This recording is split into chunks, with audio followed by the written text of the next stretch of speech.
విస్తరిస్తారు చూడండి. ఇదివరకు జియో వాడు స్టార్ట్ చేసినప్పుడు 1000 రూపాయల ప్యాకేజ్ 599కి ఇచ్చేవాడు.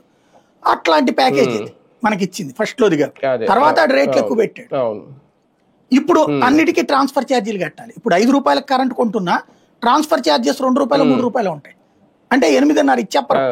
అప్పుడు మాత్రం దానికి చెప్పుకొచ్చారు మాటలు.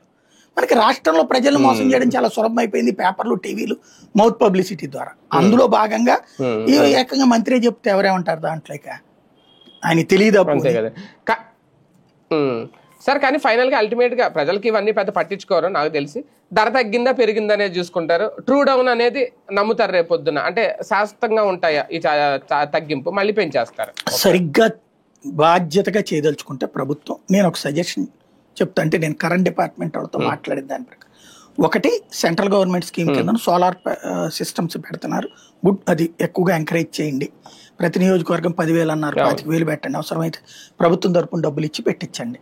ఇది ఒక ఆస్పెక్ట్. బట్ అది ఒక 5% ఆఫ్ కరెంట్ నీడ్ ని తగ్గిస్తుంది. ఇది ఒక ఆస్పెక్ట్.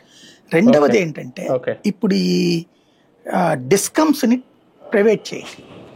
ఇప్పుడు ఇదివరకు బిఎస్ఎన్ఎల్ ఉన్నప్పుడు మనకి కరెంట్ ఛార్జీలు, ఫోన్ ఛార్జీలు దోల తీరిపోయాయి. మనకి ఇన్కమింగ్ ఛార్జీలు, అవుట్ గోయింగ్ ఛార్జీలు ఉండే, అది కూడా ఎస్టీడీకి దోల. తర్వాత దాని పేరేంటి, మొదట్లోనేమో ట్రంక్ కాల్స్ ఉండే, ఆ తర్వాత ఎస్టీడీకి బోల్డ్ అంత ఛార్జీ.